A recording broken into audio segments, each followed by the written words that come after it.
আসসালামু আলাইকুম। রবিউল ম্যাথকের পক্ষ থেকে আমি রবিউল ইসলাম তোমাদেরকে জানাচ্ছি স্বাগতম। এখন আমি তোমাদের সামনে নবম দশম শ্রেণীর সাধারণ গণিত বইয়ের অধ্যায় ৬ এর মানে ৬.৩ অনুশীলনীর ৮ এবং ৯ নম্বরের প্রশ্ন সমাধান করে দেখাবো। দেখো ৮ নম্বরে রয়েছে এই প্রশ্নটা, আর ৯ নম্বরে রয়েছে হলো এই প্রশ্নটা। এখন কথা হলো এটা ২০২৬ সালের যে বইগুলো আছে সেটার নাম্বার অনুসারে আমি নাম্বারিং করেছি। আর তুমি যদি আগের বইগুলো হয়, তোমার যদি ২৫ সালের বই হয় তাহলে অবশ্যই এটা অন্য কোনো নাম্বারে পাবা।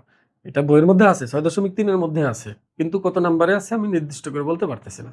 তুমি একটু খুঁজলেই পেয়ে যাবা। প্রশ্নটার সাথে মিলাই দেখো কোনটার সাথে মিলে, তবে তুমি এটা সমাধান করো। চলো তাহলে আমরা কথা না বাড়িয়ে শুরু করি। এগুলো খুবই সহজ উপপাদ্য। দেখো, এটা প্রশ্নটা দেখো, খেয়াল করে ভালো করে বলছে যে চিত্রে দেওয়া আছে এটা এক সমকোণ, মানে সি এক সমকোণ দেওয়া আছে।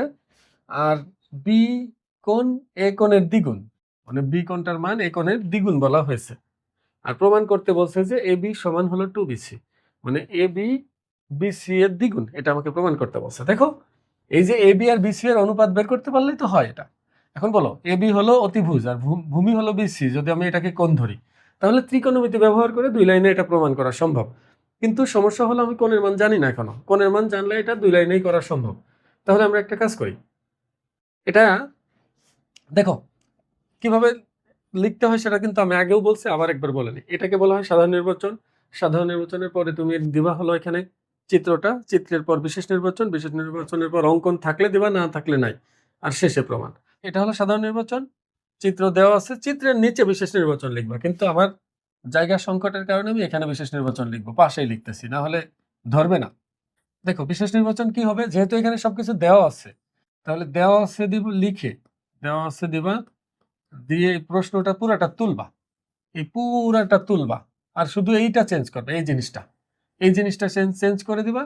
এই পুরা প্রশ্ন তুলবা, তোলার পর শুধুমাত্র এই প্রমাণ করো যে জায়গা লিখতে হবে, প্রমাণ করতে হবে যে, প্রমাণ করতে হবে যে এটা লিখতে হবে, তাছাড়া আর কিচ্ছু না। আর পুরাটা হুবহু যা আছে তাই থাকবে। কিন্তু আমি এর আগের গুলো কিন্তু বলে দিছি। দেখো, তুমি যদি এর আগের পর্বগুলো না দেখো তাহলে বুঝতে সমস্যা হবে। তুমি ক্রমান্বয়ে সিরিয়ালে দেখলে এটা সুবিধা হয়। তা এর আগে কিন্তু আমি বলে দিছি যে এগুলো কিভাবে করতে হয়। আমি আর বিশেষ নির্বাচন লিখব না। এখন আমরা সরাসরি প্রমাণে চলে যাই। প্রমাণে সরাসরি গেলে আমাদের যে তথ্য জানা আছে, দেওয়া আছে কি বি কোণ সমান 2a কোণ। তাহলে দেওয়া আছে, আমরা লিখি এখানে, দেওয়া আছে কোণ বি সমান হচ্ছে 2 ইন্টু কোণ এ। এখন বলো, একটা সমকোণী ত্রিভুজের সূক্ষ্ম কোণ দুইটার যোগফল কত হয়? সমকোণী ত্রিভুজের একটা কোণ 90 ডিগ্রি থাকে, তাহলে বাকি দুইটা কোণের যোগফল কত হবে? বাকি দুইটা কোণের যোগফল 90 ডিগ্রি হবে, কারণ ত্রিভুজের তিন কোণের সমষ্টি কি দুই সমকোণ না, 180 ডিগ্রি। তাহলে একটা 90 হলে বাকি দুইটা যোগ করলে 90 হবে, 90 90 180। তাহলে ওই হিসাবে আমরা বলতে পারি যে আমরা জানি সমকোণী ত্রিভুজের সূক্ষ্মকোণ দ্বয়ের যোগফল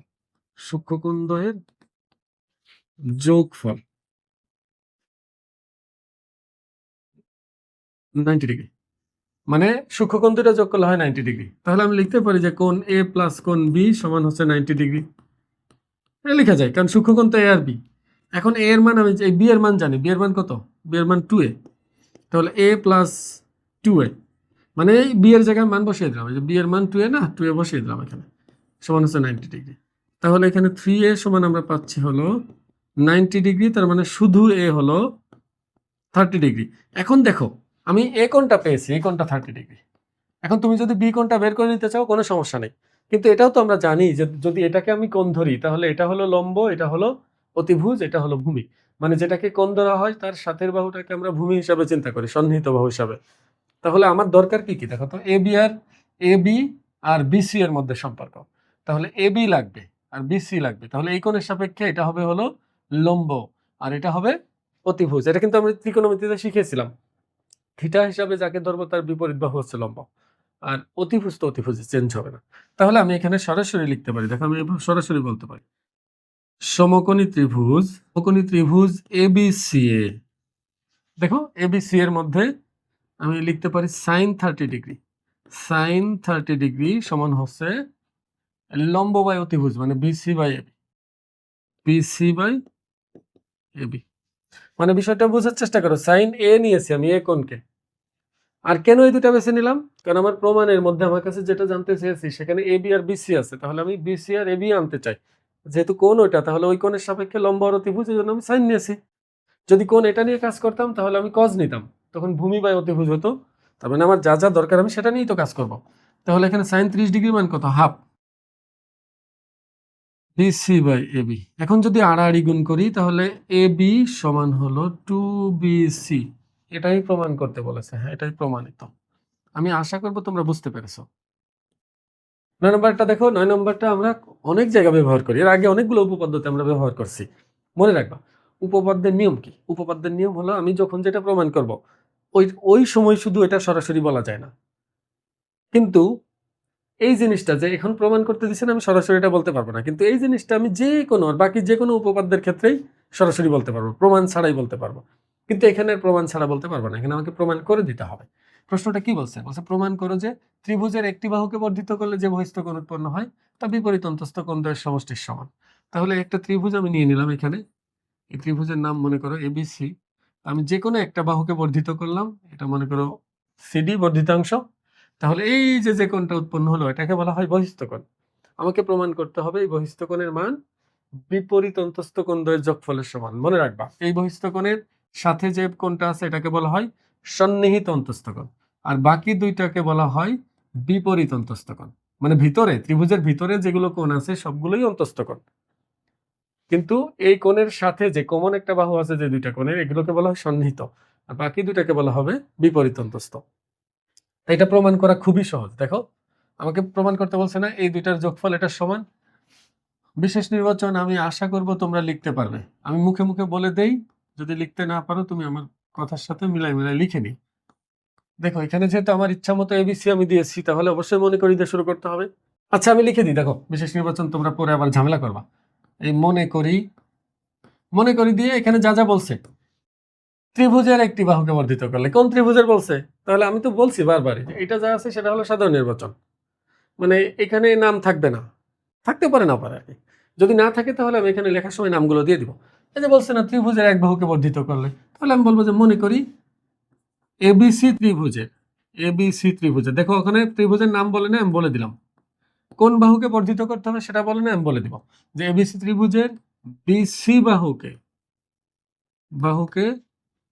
বর্ধিত করে কোণ ACD বহিস্থ কোণ উৎপন্ন হয়। আচ্ছা এই BC বাহুকে বর্ধিত করলে, সেটা করলে লিখবা, হ্যাঁ এটা হবে করলে ACD বহিস্থ কোণ উৎপন্ন হয়, এখানে মুখস্থ করার কিচ্ছু নাই, আমি বারবার বলি তোমাদেরকে কিচ্ছু মুখস্থ করবে না, তুমি তোমার ভাষায় লিখবে, একবার আমার মতোই হতে হবে এমন কোনো কথা নেই। তুমি মূল জিনিস ঠিক রাখবা আর তোমার মতো করে লিখবা। তাহলে এই বহিস্থ কোণ উৎপন্ন হয় ACD, তাহলে প্রমাণ করতে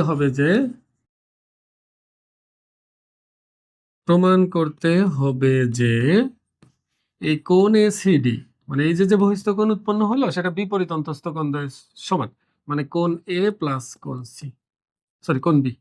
তুমি কিন্তু শর্টকাটে লিখতে পারবে, আমি কিন্তু বারবার বলছি এ কোণ দিয়ে যা বোঝায় কোণ B AC দিয়ে একই জিনিস বোঝায়। তা আমি একটু কম লিখতে হলো, সমস্যা কি, এটা লিখলাম। এখন এটা প্রমাণের জন্য দেখো এর কোনো অঙ্কন নাই, যা বলছে প্রশ্নে সেটাই। দেখো এই যে এটাকে বর্ধিত করছি কিন্তু আমি করিনি, ওরা বলছিল তো আমি বর্ধিত করছি, প্রশ্নে বলা আছে তাই বর্ধিত করছি। তার মানে এটা কিন্তু আর অঙ্কনে দেওয়া লাগবে না, আমি নিজে থেকে কিছু করিনি, বলা ছিল তাই করছি ওটা, তো অঙ্কন নাই। তাহলে প্রমাণটা কি হবে দেখো, ত্রিভুজ ABC এর, খেয়াল করো, ত্রিভুজ ABC এ কোণ A প্লাস কোণ B প্লাস কোণ C সমান কত? 180 ডিগ্রি। 180 ডিগ্রি না, 2 সমকোণ, কারণ ত্রিভুজের 3 কোণের সমষ্টি, ত্রিভুজের 3 কোণের সমষ্টি, 3 কোণের সমষ্টি। এবার খেয়াল করো, আবার কোণ C আর কোণ ACD, আবার কোণ C প্লাস কোণ ACD সমান হলো 180 ডিগ্রি, কারণ সরল কোণ, কারণ এটা হবে কি সরল কোণ।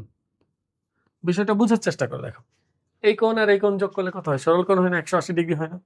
তাহলে এটাও 180 ডিগ্রি, এটাও 180 ডিগ্রি, তাহলে বাম পাশ আর ডান পাশকে সমান বললে কোনো সমস্যা আছে না। সুতরাং এইটা আর এটা সমান, মানে কোণ সি প্লাস কোণ এসিডি সমান হলো কোণ এটা, এই যে তিনটার যোগফল আর কি, কোণ এ প্লাস কোণ বি প্লাস কোণ সি। এবার দেখো উভয় পক্ষ থেকে কোণ সি যদি আমি বাদ দিয়ে দেই, খেয়াল করো ভালো করে, এই সি কোণ আর এই সি কোণ উভয় পাশ থেকে বাদ দিয়ে দিলাম, তাহলে কোণ এসিডি সমান আমরা পাচ্ছি হলো কোণ এ প্লাস কোণ বি। এটাই কিন্তু আমার প্রমাণ করার কথা ছিল, কোণ এসিডি সমান হচ্ছে কোণ এ প্লাস কোণ বি, তাই নাই প্রমাণিত। আর তোমাদের আমি আর একটা জিনিস বলে দিই, দেখো যখন প্রশ্ন যেভাবে চাই তোমার শেষের লাইন ওইভাবে লিখতে হয়, না হলে নাম্বার কেটে দেয়। তুমি বাংলায় লিখে দিবা এই কথাটা, যে সুতরাং ত্রিভুজের একটি বাহুকে বর্ধিত করলে উৎপন্ন বহিস্থ কোণ বিপরীত অন্তস্থ কোণের যোগফলের সমান প্রমাণিত, তাহলে নাম্বার কাটবে না। কিন্তু আমার কাছে তোমরা এটা করলে আমি নাম্বার ফুলে দিয়ে দিতাম, কারণ যেই পর্যন্ত আসতে পারছে সেই লাইনটাও লিখতে পারে। কিন্তু তোমাদের স্কুলের অনেক টিচার আছে যারা বলবে যে এটা তুমি লিখো নাই কেন, তোমাকে নাম্বার দিবে না। এই জন্য আমি বলবো অবশ্যই ওইটা লিখে দাও, শেষে প্রশ্নটা লিখে বলো যে প্রমাণিত, তাহলে বেশি ভালো হয়। আমি আশা করবো বুঝতে পারছো। আজকে এই পর্যন্তই, পরবর্তী ভিডিওতে আমরা পরের উপপাদ্যগুলো সমাধান করব। আশা করি তোমরা সাথে থাকবে। আসসালামু আলাইকুম।